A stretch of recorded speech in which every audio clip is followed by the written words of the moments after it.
La propuesta es dejar de darle la espalda al desarrollo mineroenergético de Colombia.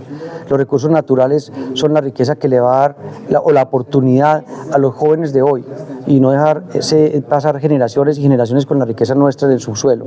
Asimismo, la parte de infraestructura. Tenemos que regularizar esas consultas previas o inclusive, si es del caso, sacarlas o quitarlas porque están acabando con el desarrollo de Colombia.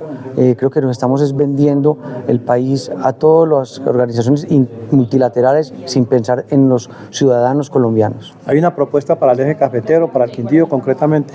Sí, nosotros estamos defendiendo que el tren de cercanías sí se complete y tiene que tocar definitivamente todas las 3 capitales, Armenia, Manizales y Pereira. Asimismo, tenemos que crearle el puerto al eje cafetero. El puerto de Nuquí para mí es una prioridad nacional y que es el puerto del eje cafetero que nos va a permitir sacar y traer productos, que además nos va a permitir conectarnos también con el Caribe, con Puerto Antioquia, creando ese corredor férreo.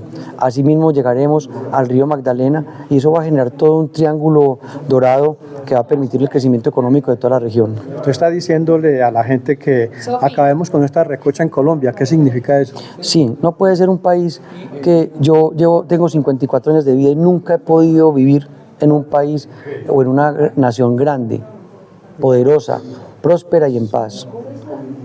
¿Por qué los demás países sí pueden darle a sus ciudadanos lo que a los colombianos le dan? ¿Quién dijo que nosotros teníamos que estar condenados a vivir en la inseguridad, en la pobreza, pensando en pequeño, matándonos entre nosotros, llenos de guerrilla y narcotráfico? ¿Y por qué no sucede eso en el resto de países donde uno puede trabajar tranquilo? Yo una vez iba caminando por Panamá y se me acercó alguien como de una manera, sentí un poco agresiva, y era una persona que simplemente iba de afán. Yo pensé que me habían robado el celular y luego recordé que estaba en Panamá y que allá no robaban celulares. Como empresario del país, ¿cómo recuperar esa confianza para ese sector, viendo el panorama que actualmente tenemos del gobierno?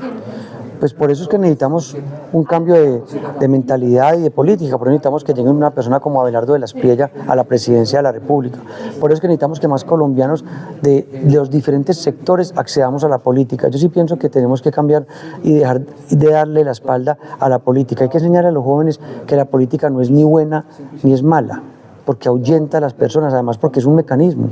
Es un mecanismo que simplemente permite llevar a los dirigentes de un país pues a que lo hagan. Si existiera un mecanismo diferente a la política, pues que me lo enseñen, pero la política no debería ser calificada ni de buena ni de mala. ¿Ustedes están por fuera del uribismo o dentro del uribismo están trabajando lo de Abelardo de la Espriella?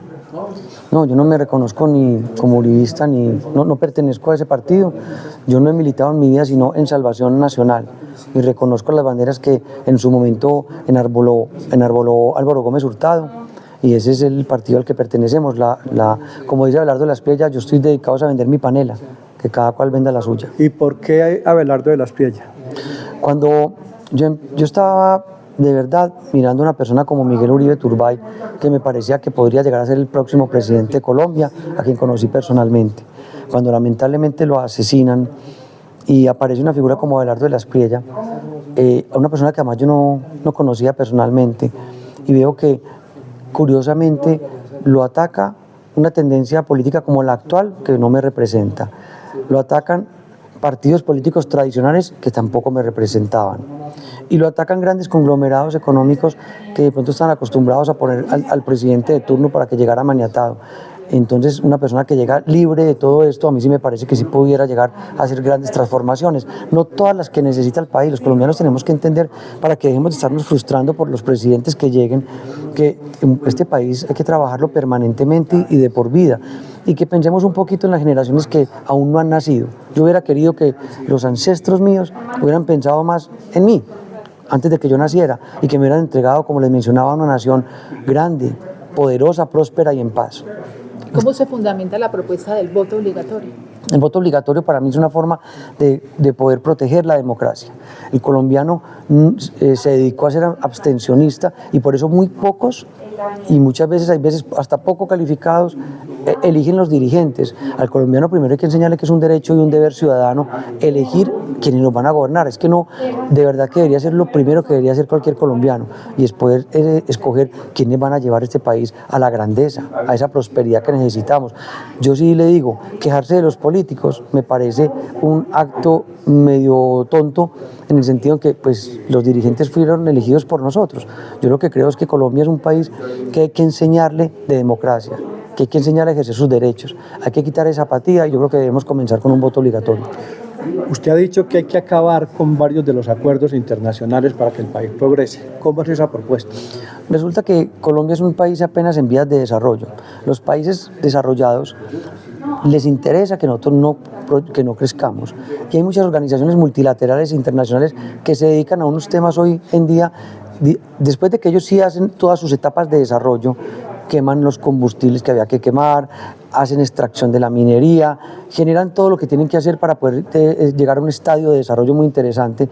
Quieren evitar que los países latinoamericanos lo hagamos. Y Colombia es el país que más caso hace a ese tipo de tendencias, generando el subdesarrollo que existe en Colombia, un país totalmente interconectado, un país lleno de zonas despobladas, de zonas sin desarrollo, dejando todos los recursos naturales en el suelo. Entonces, pertenecer a una serie de organizaciones multilaterales que lo único que buscan es mantenernos en la pobreza, porque de nada han servido. Cada que tenemos aquí una masacre, las organizaciones de derechos humanos, ahí sí no aparecen. Pero si se toca un líder que se hace adepto a sus tendencias, ahí sí aparecen, y este país es horrible. Son pendientes permanentemente de que no generemos riqueza en nuestro país. ¿Dónde están entonces, dónde están solucionando la pobreza? Si estas multilaterales hubieran servido, pues el país también sería diferente.